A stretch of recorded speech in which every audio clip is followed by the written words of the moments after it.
नमस्कार दोस्तों, स्वागत है आप सभी का आप सबके अपने यूट्यूब चैनल फैक्ट नॉलेज में। दोस्तों, हाजिर हूँ आपके सामने एक बार फिर से प्रीवियस ईयर के प्रश्नों की सीरीज लेके। तो दोस्तों, आज हम लोग देखेंगे, जैसे कि आपको पता है कि हम लोग 2016 के प्रश्न, सितंबर वाला जो है 2016 का सितंबर का जो हुआ था पेपर, वो हम लोग देख रहे हैं पेपर 1 का।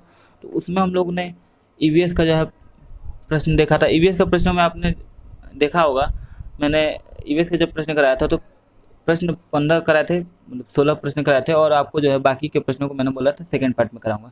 तो वही सेकंड पार्ट में लेकर हाजिर हूँ। आपको क्या करना है, वीडियो को जो है, अगर आपने जो है हमारे चैनल को अभी तक जो है सब्सक्राइब नहीं किया है तो सब्सक्राइब कर लीजिए, ठीक है। और अगर बगल में जो बेल आइकन है उसको अगर नहीं दबाया तो उसको भी दबा लीजिए। इससे आपको जो है हमारे वीडियो की अपडेट जो है मिलते रहेगी। कोई भी नई वीडियो अपलोड होगी तो उसको पता चल जाएगा आपको, और आप देख पाओगे, क्योंकि एग्ज़ाम आपका दूर नहीं है। देखिए, एग्ज़ाम का जो है डेट आ गया है, ठीक है। अब वो न्यूज़पेपर में आया है, अभी सीबीएसई ने कंफर्म नहीं किया, ठीक है। सीबीएसई ने अगर अगर एग्ज़ाम होता भी है तभी भी ठीक है, नहीं होता है डेट को, आपके लिए और अच्छी बात है। आप समझिए कि और अच्छी बात है, क्यों? क्योंकि आपको तैयारी करने का मौका मिल रहा है। तो आप लोग तैयारी जितना कर सकें उतना ही बेहतर है, ठीक है। तो तब तक के हम लोग चलते हैं प्रश्न पे, ठीक है। प्रश्नों को करते हैं। आपको पता है कि हम लोग सिर्फ प्रश्नों को करते नहीं हैं, उसको डिस्कस करते हैं अच्छे से। तो उम्मीद करता हूँ कि आपको वीडियो पसंद आता होगा। चलिए देर ना करते हैं, क्योंकि आपके रिक्वेस्ट में ही चीज़ें शुरू की गई हैं, ठीक है। तो चलिए प्रश्नों पे चलते हैं डायरेक्ट।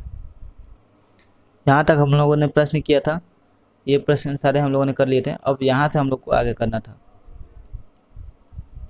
और दिया कि नीचे दिए गए खेती करने के विवरण को भरिए, इस ढंग को पहचानिए। तो इसमें दिया है, एक फसल को काटने के पश्चात खेत को कुछ वर्षों के लिए खाली छोड़ दिया जाता है। मैं ज़्यादा जल्दी में पढ़ूंगा, आपको जब अगर या तो वीडियो पॉज करके पढ़ लीजिए, या फिर जब पीडीएफ मिलेगा आपको तो पीडीएफ में आप देख के पढ़ सकते हैं।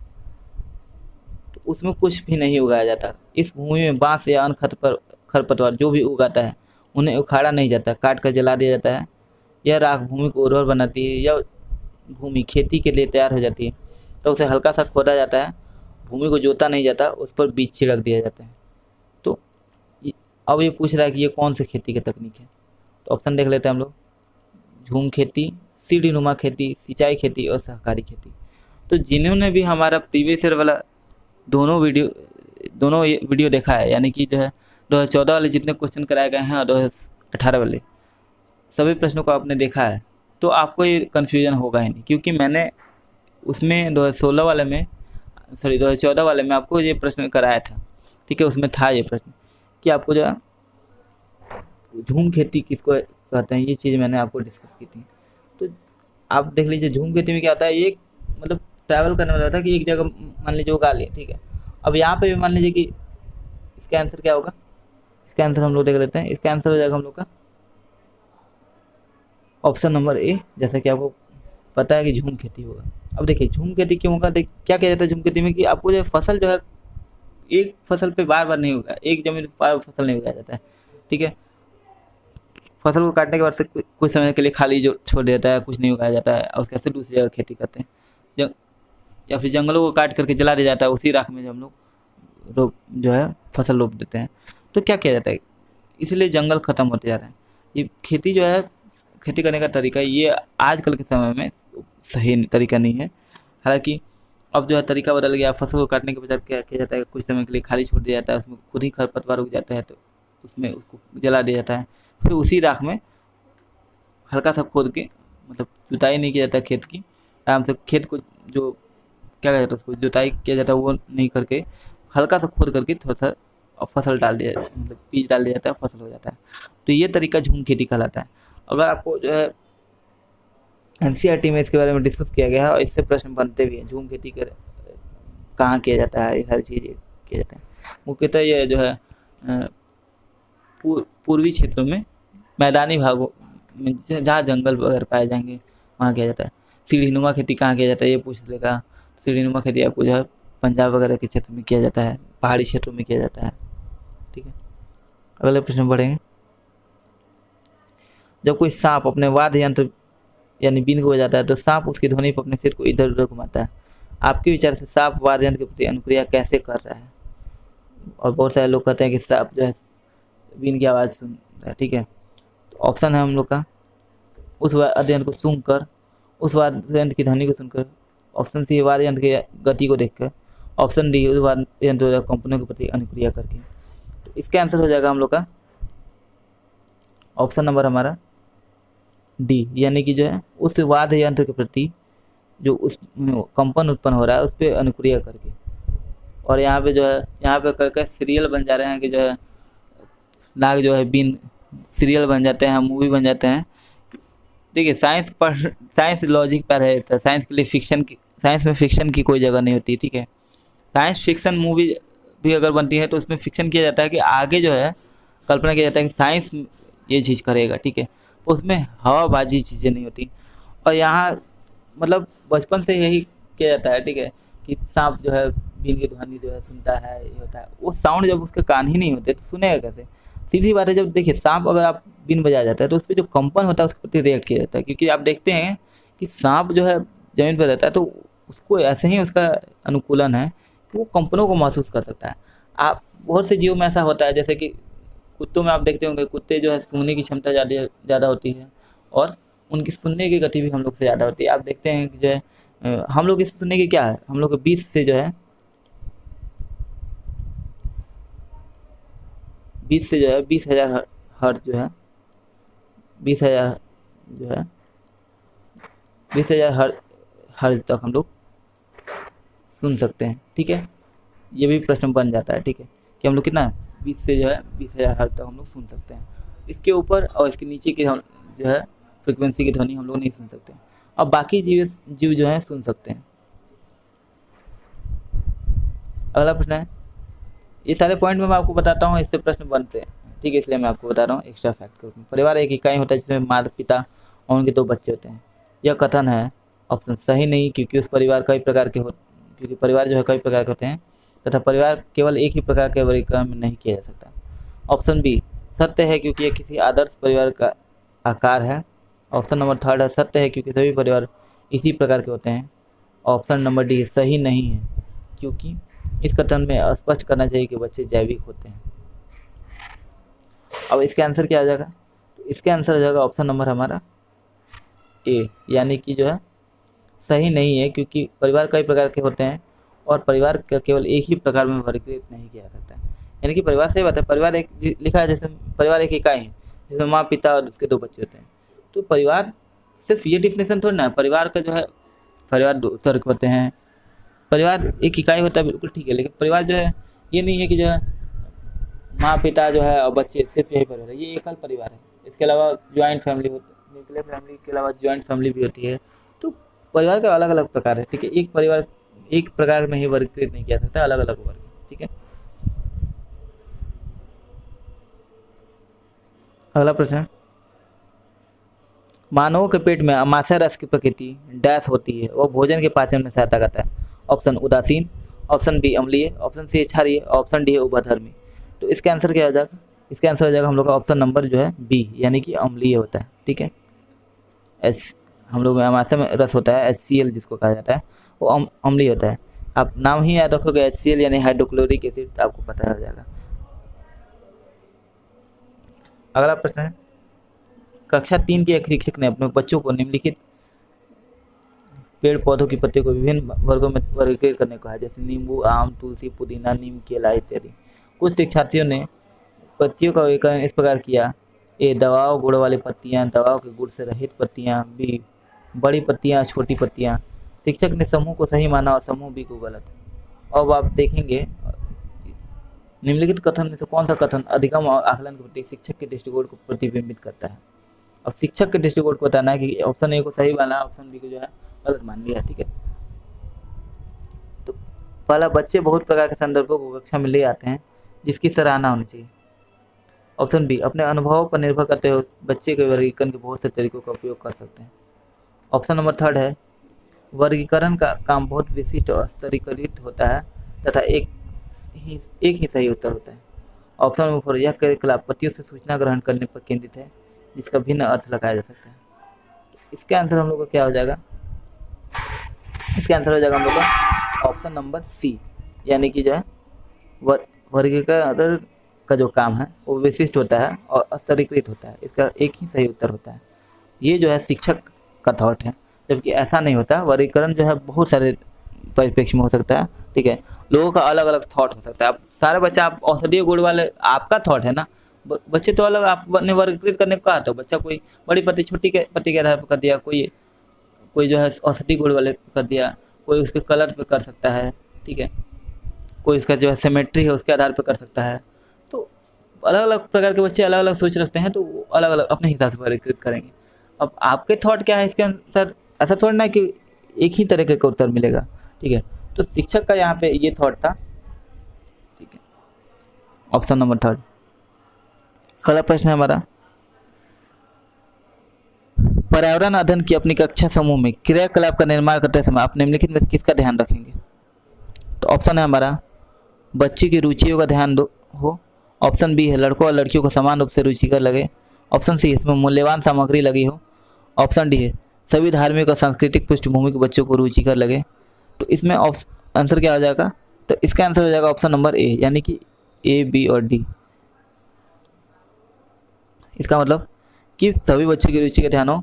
जब पर्यावरण अध्ययन की अपनी कक्षा में समूह का जो क्रियाकलाप का निर्माण हो, तो सभी बच्चों की रुचि का निर्माण आपको ध्यान रखना है।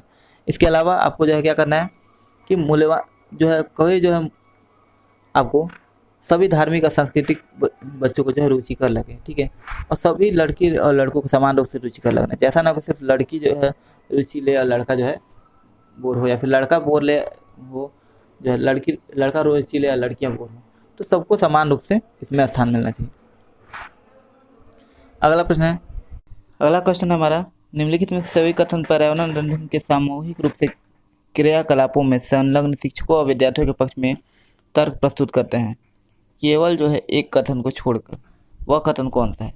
और इसमें से बहुत सारे स्टेटमेंट दिए हैं। अब आपको उसमें से एक स्टेटमेंट को छोड़कर बाकी सब जो है वो सारे स्टेटमेंट पर्यावरण अध्ययन की जो है शिक्षक और विद्यार्थी के पक्ष में तर्क प्रस्तुत करता है, लेकिन एक स्टेटमेंट जो है वो इससे रिलेटेड नहीं है। अब हमको ये ढूंढना है, हमको और आपको ये ढूंढना है कि इसमें से कौन सा स्टेटमेंट है वो। देख लेते हैं। पहला, बच्चे दूसरे बच्चों से बात और बहस करने से अधिक सीखते हैं। अगला ऑप्शन देखते हैं, बच्चे जो है सामूहिक क्रियाकलापों की वजह से अच्छे अंक उपलब्धि में अच्छे सुधार कर सकते हैं। अगला प्रश्न है, प्रौढ़ों के समर्थन से बच्चों को अपनी क्षमता से अधिक ज्ञान के निर्माण में सहायता मिल सकती है। और अगला और लास्ट है हमारा ऑप्शन, बच्चे परस्पर सामंजस्य और सहयोग से सीखते हैं। तो इसका हमारा आंसर क्या हो जाएगा? इसका आंसर हो जाएगा हमारा ऑप्शन नंबर, जल्दी से कमेंट में बताइए हमें कौन सा ऑप्शन होगा आपको लग रहा है। इसका होगा ऑप्शन नंबर जो है सी, यानी कि बच्चे जो है प्रौढ़ों के समर्थन से अपनी क्षमता से अधिक ज्ञान के निर्माण में सहायता मिल सकती है। देखिए बिल्कुल ये चीज़ सही है कि बच्चे जो है ज्ञान जो बड़े लोग के समर्थन जो सहायता मिलेगा, साथ रहेंगे तो सीखने को मिलेगा। लेकिन ये नहीं है कि उनको अपनी क्षमता से ज़्यादा मिलेगा, ऐसा नहीं है। अब किसी बच्चे के मान लीजिए अगर तीसरे कक्षा का बच्चा है, तो उसको आप ग्रेजुएशन के लेवल के तो नहीं पढ़ा सकते हो ना, 10th के लेवल का तो नहीं पढ़ा सकते हो ना, क्योंकि उसकी समझ ही उतनी, अभी उसका कॉग्निटिव डेवलपमेंट उतना नहीं हुआ है, संज्ञानात्मक विकास उतना नहीं हुआ है। तो इसीलिए जो है ये ऑप्शन नंबर 3 जो है हम लोग का ऑप्शन ए राइट हो जाएगा। अगले प्रश्न में पढ़ेंगे। अगला प्रश्न है, समूह कार्य से पर्यावरण अध्ययन कर बच्चों की सामाजिक व्यक्तिगत विशेषताओं के आकलन के लिए निम्नलिखित में से कौन सा उपकरण सर्वाधिक उपयुक्त होगा? तो ऑप्शन देख लेते हैं हम लोग। ऑप्शन है हमारा कागज पेंसिल परीक्षण। ऑप्शन बी है मौखिक परीक्षण। ऑप्शन सी है निर्धारण मापनीय। ऑप्शन डी है दत्त कार्य। तो इसका आंसर हो जाएगा हम लोग का, इसका आंसर हो जाएगा हम लोग का ऑप्शन नंबर हमारा, जल्दी से आंसर दीजिए, ऑप्शन कमेंट में बताइए आपको क्या लगता है ऑप्शन कौन सा सही होगा। ऑप्शन होगा हमारा बी, यानी कि मौखिक प्रश्न जो है ये हमारा जो है समूह कार्य से समूह कार्य जो पर्यावरण अध्ययन में समूह कार्य कर रहे हैं उन बच्चों के सामाजिक व्यक्तिगत विशेषताओं के आकलन के लिए सबसे अधिक उपयुक्त होगा। क्यों? क्योंकि देखिए, मान लीजिए जब इसको समझते हैं, हम समझने का प्रयास करते हैं, देखिए समूह कार्य कर रहा है तो कागज पेंसिल परीक्षण जो है वो चीज़ें उसको उतना रिलेट नहीं करेंगे, क्योंकि ना ही निर्धारित मापनियाँ हैं, असाइनमेंट्स हैं, ये सारी चीज़ें पर्सनल लेवल पे होती हैं। ठीक है, पेपर पेंसिल से जो भी लिखेगा वो अपना पर्सनल लेवल पे लिखेगा। लेकिन जो समूह कार्य कर रहे हैं, जो पर्यावरण में समूह कार्य कर रहे हैं, तो उनके जो सामाजिक व्यक्ति और उनकी विशेषताओं का आकलन कर रहे हैं, तो वो एक दूसरे से कितना कनेक्ट हुए हैं, एक दूसरे से कितना सहयोग ले रहे हैं, ठीक है, एक दूसरे की कितना हेल्प कर रहे हैं, ये सारी चीज़ें आपको पता चलेंगी मौखिक परीक्षण से। अब देखते होंगे कि कक्षा में आपने मौखिक परीक्षण किया, मौखिक प्रश्न कर रहे हैं, तो पीछे से कोई और जवाब दे देता है। इससे क्या होता है, ये हाँ मानेंगे मैं ये चीज़, बच्चों की ये चीज़ें गलत हैं, लेकिन इससे क्या होता है, यानी कि सहयोगात्मक उनमें गुण विकसित है कि जो है, हाँ, जो है एक बच्चा कहीं फंस रहा है तो वहाँ पे दूसरा एक हिंट दे देता है। ठीक है, अगले प्रश्न में पढ़ेंगे।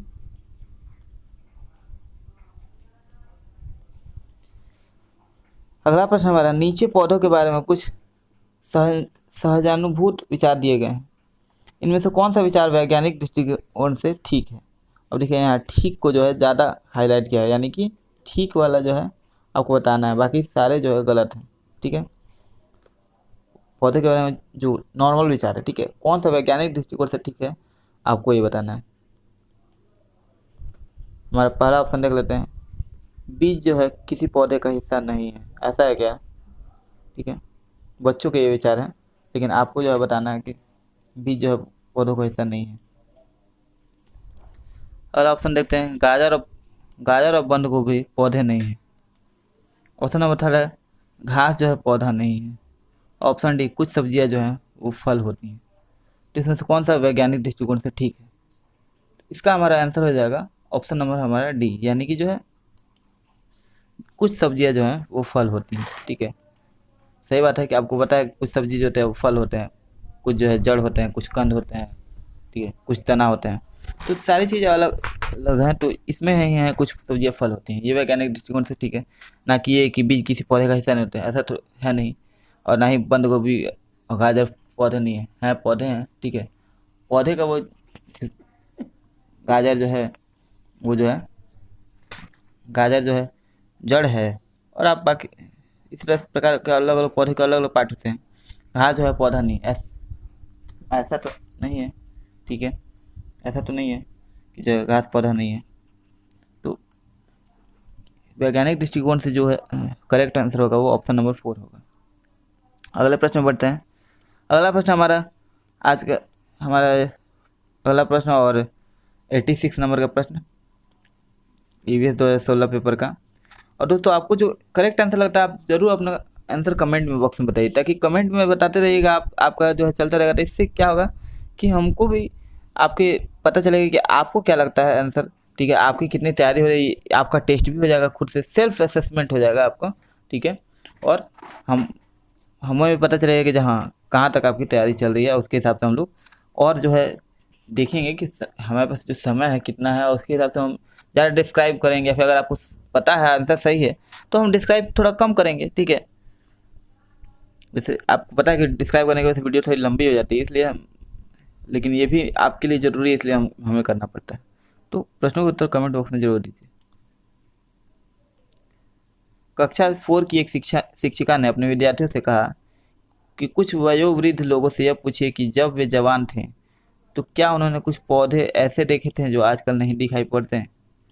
उपयुक्त प्रश्न के पूछे जाने पर निम्नलिखित में से किस कौशल के आकलन की संभावना नहीं है? फिर देख लीजिए, नहीं, आपको जहाँ पे भी नहीं दिख जाए, ठीक है, आपको बहुत सावधान हो जाना है, क्योंकि 1 नंबर फ्री का होता है और यहीं से फ्री का नंबर आपके हाथ से चला जाता है। ठीक है, क्योंकि ये ऐसे प्रश्न बहुत ही आसान होते हैं, बस आपको देखना होता है कि जो है नहीं को अगर आप ध्यान में रखेंगे तो प्रश्न का आंसर आपको तुरंत पता जाएगा। किस कौशल के आकलन की संभावना नहीं है? तो देखिए, प्रश्न पूछना, अभिव्यक्ति, प्रयोग और चर्चा, इसमें से कौन सा नहीं होगा? तो इसमें से जो हमारा ऑप्शन नंबर जो है वो, इसमें से हमारा ऑप्शन नंबर आप देख रहे हैं, आप जल्दी से अपना कमेंट करके बताइए कौन सा सही होगा। इसमें से हमारा ऑप्शन नंबर थर्ड यानी कि जो है सी नंबर जो है प्रयोग, ये जो है हमारा राइट आंसर है। इसका जो है आकलन की संभावना नहीं है, क्योंकि देख रहे हैं प्रश्न पूछना है, मान लीजिए बच्चे जो है अपने पेरेंट्स से या फिर जो भी अपने दादा दादी अपने बड़ों से पूछेंगे, ठीक है, कि जो है कौन से पेड़ नहीं है आपके ज़माने में, लेकिन इससे क्या होगा, प्रश्न पूछ रहे हैं, प्रश्न पूछने की आकलन की संभावना तो होगी कि हाँ कैसे वो प्रश्न पूछना, अलग अलग बच्चे अपने हिसाब से पूछेंगे। फिर अभिव्यक्ति, अपने आप को कैसे रिप्रेजेंट कर रहे हैं, अभिव्यक्त कर रहे हैं, ठीक है। और चर्चा, इस पर बात होगा, वाद विवाद होगा, चर्चा होगा, तो ये सारी चीज़ें तो होंगी, लेकिन इसमें कहीं प्रयोग का ये नहीं है, ना ही वो प्रयोग करके दिखाएंगे ना ही प्रयोग करके देखेंगे, इसमें प्रयोग कौशल के आकलन की संभावना नहीं है। अगला प्रश्न हमारा, एक शिक्षक अपने प्रत्येक बच्चे को अपने घरों की रद्दी सामग्री से कुछ उपयोगी वस्तु बनाने को कहता है। शिक्षक का शैक्षिक अभिप्राय नहीं है। अब ये भी नहीं वाला है, यानी कि आपको शिक्षक जो है कुछ सामान अपने घर के वेस्ट मटेरियल जो है कुछ उपयोगी वस्तु बनाने को बोलता है, लेकिन जो है इस जो कार्य है ये शिक्षक करा रहा है, इसका इसमें जो है यहाँ स्टेटमेंट दिया है, इसमें तो कौन सा कार्य जो है शैक्षिक अभिप्राय इसमें से नहीं है। तो यहाँ देखना है कक्षा के श्रेष्ठ विद्यार्थी के बारे में निर्णय करना। ऑप्शन नंबर बी है बच्चों में सृजनशीलता का विकास करना, यानी क्रिएटिविटी को देखना, उनका विकास करना। बच्चों को पुनः चक्रण, पुनः प्रयोग और रूपांतरण को समझने देता। ऑप्शन नंबर डी है कूड़े से बने श्रेष्ठ वस्तु की प्रदर्शनी आयोजित करना। तो इसका आंसर हो जाए, क्या हो जाएगा हम लोग का, इसका आंसर हो जाएगा, आप सबको आंसर एकदम पता चल ही गया होगा कि कक्षा के जो श्रेष्ठ विद्यार्थी हैं उनके बारे में निर्णय करना, ये हमारा नहीं होगा इसका आंसर, मतलब ये इसका आंसर हो जाएगा, यानी कि ये जो है शिक्षक का शैक्षिक अभिप्राय नहीं है, ठीक है।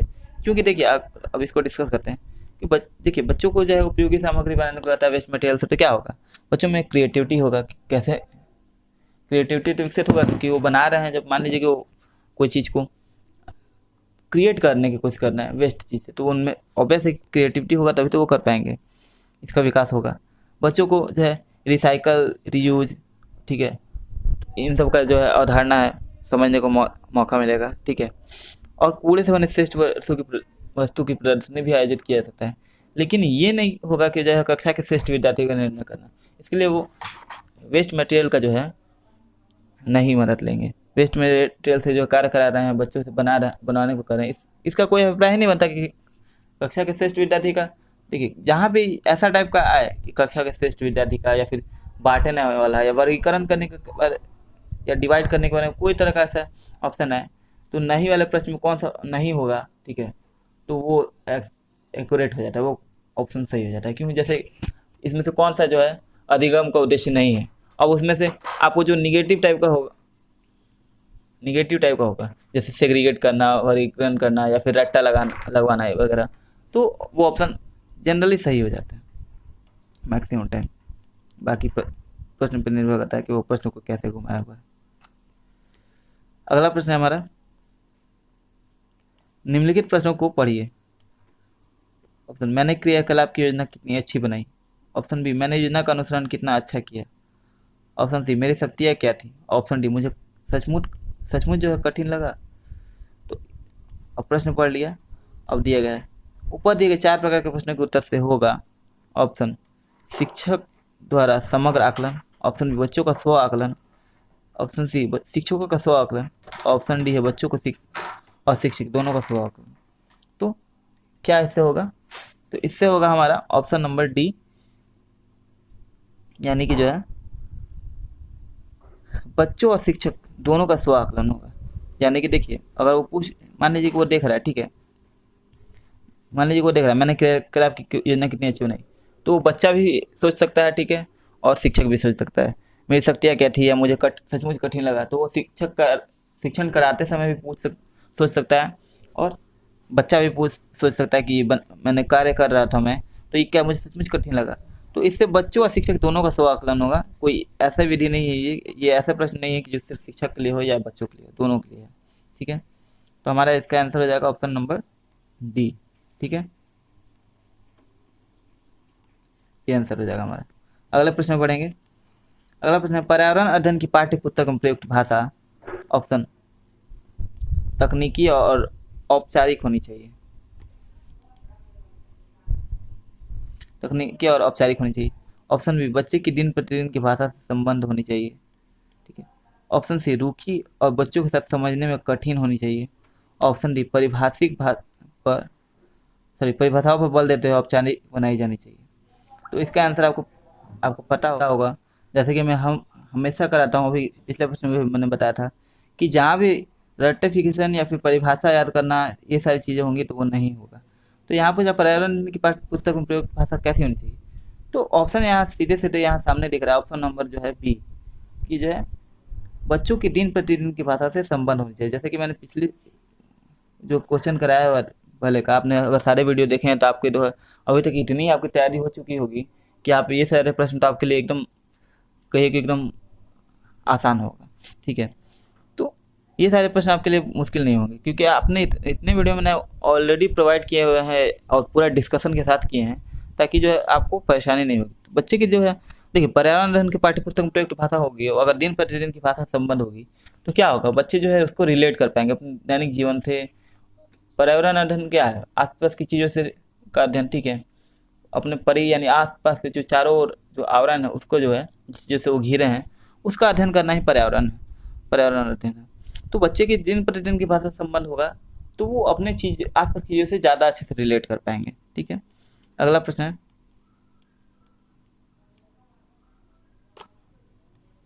इसका आंसर आपको ऑप्शन नंबर बी। ठीक है, अगला प्रश्न पढ़ते हैं, हमारा लास्ट प्रश्न आज का, कि एक शिक्षक जो है अपने बच्चों के अपने विद्यार्थियों को विभिन्न पशुओं के जो है चित्र देता है, उन पशुओं पर रंग भरने को कहता है जो हमारे घरों में नहीं रहते। इस क्रियाकलाप का उद्देश्य है, अब बताइए कि इस क्रियाकलाप का क्या उद्देश्य है।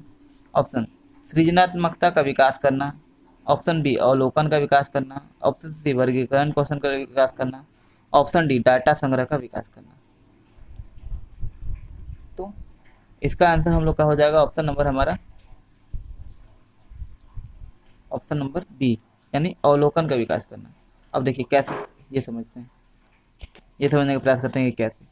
देखिए जब बच्चा मान लीजिए जो शिक्षक देता है विभिन्न पशुओं को जो है रंग भरने के लिए उनके चित्र देता है, ठीक है, तो वो पशु का चित्र देता है जो हमारे घर में नहीं रहते हैं, जैसे गाय भैंस बकरी वगैरह का नहीं देता है। ठीक है, वो देता है मान लीजिए शेर दे दिया, ठीक है, या फिर जो है हिरन दे दिया, जिराफ दे दिया, ऐसे दे दिया, तो उनका जो है वो रंग भरेगा तो उनका अवलोकन कर रहा है। मान लीजिए कुछ वीडियो देखता है या फिर मीडिया के माध्यम से शिक्षक जो है कुछ दिखाता है, फिल्म वगैरह, एजुकेशनल फिल्म वगैरह, या बहुत सारी चीज़ें जो है चीज़ों से देखता है वो, तो शेर को या फिर चिड़ियाघर वगैरह में डायरेक्ट ले जा करके दिखाया गया हो, तो वो चीज़ें जब देख रहा है तो वो अवलोकन कितना किया है उसका, ठीक है, कितना उसने अवलोकन किया है कि वो कैसा कलर होगा, कैसा जो है कहाँ पे क्या शेड होता है, कैसा कलर होता है, किस जानवर को कैसा कलर होगा, कैसा रंग होता है, तो चीज़ें वो देखने को उसको अगर उसने अवलोकन किया है तभी वो उस चीज़ों उस कार्यकलाप को कर पाएगा।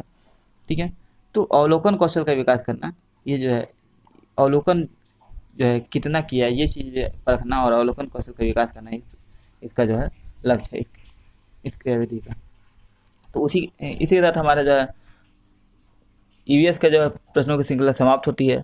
2016 का जो है ईवीएस के जो प्रश्न हमने सारे देख लिए हैं। ठीक है, उम्मीद करता हूँ कि वीडियो आपको पसंद आया होगा। वीडियो पसंद आया हो तो वीडियो को लाइक कीजिए, चैनल पर नए हैं अगर तो चैनल को सब्सक्राइब कीजिए, और अपने दोस्तों अपने मित्रों के साथ या अपने वेल विशर के साथ इस वीडियो को जरूर साझा कीजिए। जो भी सीटेट या फिर किसी भी टीचिंग एग्जाम की तैयारी कर रहे हो वो वीडियो को देखेंगे, उन्हें अवश्य लाभ होगा।